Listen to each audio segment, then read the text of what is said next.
네, 존경하는 국회 법제사법위원회 여상기후위원장님 그리고 위원님 여러분, 먼저 바쁘신 일정 가운데에서도 저에 대한 청문회를 준비해 주시고 민의의 전당인 국회에서 제가 헌법재판관 후보자로서 인사 말씀을 드릴 수 있도록 해 주신 것에 대해 깊이 감사드립니다. 여러 가지로 부족한 제가 이 자리에 서고 보니 많이 떨리고 긴장이 됩니다만, 국민을 대표하는 여러 위원님들 앞에서 헌법재판관 후보자의 자질과 능력을 검증받는 엄중한 자리인 만큼 정직하고 성실한 자세로 청문회에 임할 것을 약속드립니다. 아울러 이번 청문회를 준비하면서 헌법재판관으로서 저희 역할과 자세에 대해 고민하고 다짐한 바를 말씀드리는 것으로 저의 인사 말씀을 대신하고자 합니다. 저는 1965년 경남 화동군에서 가난한 농부의 3남 1녀 중 장남으로 태어났습니다. 낡은 교복과 교과서일 망정 물려받을 친척이 있어 중학교를 졸업할 수 있었고, 고등학교 2학년 때는 독재가인 김장하 선생을 만나 대학교 4학년까지 장학금을 받을 수 있었습니다.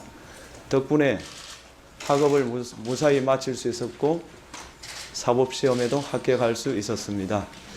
김장하 선생은 한약업사로서 번 돈으로 명신고등학교를 건립하여 경상남도에 기증하였고 수백 명의 학생에게 장학금을 지급하였으며 형평운동 기념사업회, 진주 오광대 복원사업, 경상대학교 남명강 건립 등 좋은 일을 많이 하였습니다.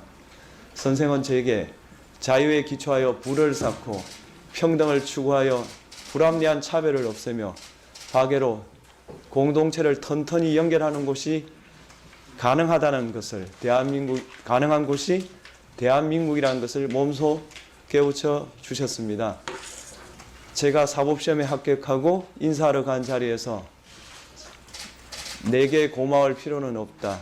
나는 이 사회의 것을 너에게 주었으니 갚으려거든 내가 아니라 이 사회에 갚으라고 하신 선생의 말씀을 저는 한시도 잊은 적이 없습니다.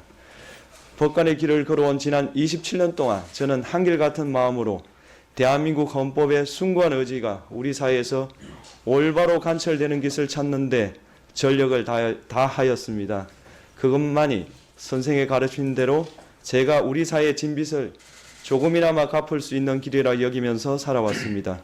제가 헌법재판관에 임명되더라도 지금까지 간직해온 저의 초심은 언제나 변하지 않을 것입니다. 존경하는 위원장님 그리고 위원님 여러분, 저는 55년을 살아오는 동안 대학교, 사법연수원 6년을 제외한 내내 지방에서 살았습니다. 판사 생활도 모두 부산 경남 지역에서만 했습니다. 지방에 살아보니 모든 자원이 수도권에 집중되어 있고 중앙 집권하러 지방에 거주하는 국민의 뜻이 제대로 반영되지 않은 것을 절감하는 때가 많았습니다. 자원이 부족한 나라에서 불균형 성장 전략을 택한 불가피한 결과로 여길 수도 있지만 1인당 국민 소득이 3만 불인 2019년의 대한민국에서 지역 불균형 해소는 시급하고 중대한 문제라고 생각합니다. 대한민국 헌법은 전문에서 국민 생활의 균등한 향상을 기할 것을 선언하고 있고, 이를 실현하기 위하여 제8장에서 지방자치를 규정하고 있고 제9장에서 국가에게 지역 간의 균형 있는 발전을 위한 지역경제 육성 의무를 부과하고 있습니다. 이와 같은 헌법의 의지가 법전의 장식이 아니라 현실의 힘이 되기 위해서는 중앙에 집중되어 있는 권한을 대폭 지방에 넘기는 분권이 이루어져야 하고 그 과정에서 국민의 참여가 보장되어야 합니다. 제가 만일 인사청문회를 거쳐 헌법재판관에 임명된다면 생애 대부분을 지방에서 살아온 저희 경험을 바탕으로 우리 헌법에서 선언한 지방 분권의 가치가 최대한 실현될 수 있도록 함으로써 균형 있는 국민 경제의 성장과 안정을 이루는 데 최선의 노력을 다하겠습니다. 위원장님, 위원님 여러분, 저는 청문회를 준비하는 과정에서 저에 대하여 정치적으로 편향되었다는 우려가 있다는 것을 잘 알게 되었습니다. 우선 진위 여부를 떠나 그와 같은 우려를 낳는 것 자체가 저희 불찰이므로 반구적의 자세로 제 자신을 돌아보고 앞으로 언행에 더욱 각별히 주의하겠습니다. 다만 저는 스스로 나태와 독선에 빠지는 것을 경계하기 위하여 부산 판례연구회나 우리법연구회 등 학술단체에 가입한 적이 있을 뿐 결코 정치적 이념을 추구하기 위하여 단체에 가입한 적은 없다는 말씀을 드립니다. 세미나에 참석하여 다양한 의견을 두루 경청하고 제 생각을 돌아볼 수 있는 기회를 갖게 됨으로써 제 판단에 더 깊이 있는 근거를 제시할 수 있었고 균형 잡힌 시각을 갖출 수 있었다고 생각합니다.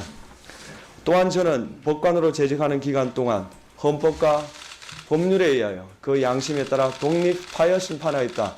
그렇게 감히 자부합니다. 오로지 증거에 의해서 사실을 인정하고 헌법과 법률에 정한 바에 따라 법리를 도출한 다음 당해 사건에 적용하였을 뿐 그 외의 것은 어떤 것도 고려하지 않았습니다. 지금까지 마찬가지로 앞으로도 인명권자를 포함한 사회의 모든 세력으로부터 독립된 상태에서 공정한 재판을 하는데 저희 모든 것을 바칠 각오가 되어 있다는 점은 이 자리를 빌려 명확히 말씀드리고 싶습니다.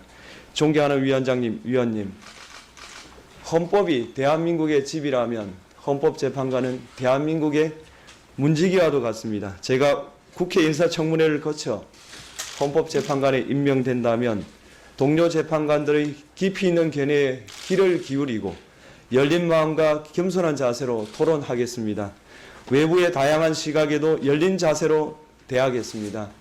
부단한 소통과 성찰의 과정을 통해 제 견해에 그 어떠한 편견이나 독선이 자리 잡을 수 없도록 늘 경계하고 정진하겠습니다. 그리하여 헌법재판소의 결정이 사실성과 타당성을 갖추도록 함으로써 우리들의 자손의 안전과 자유와 행복을 영원히 확보하는 데 작은 보탬이 되도록 정성을 다하겠습니다.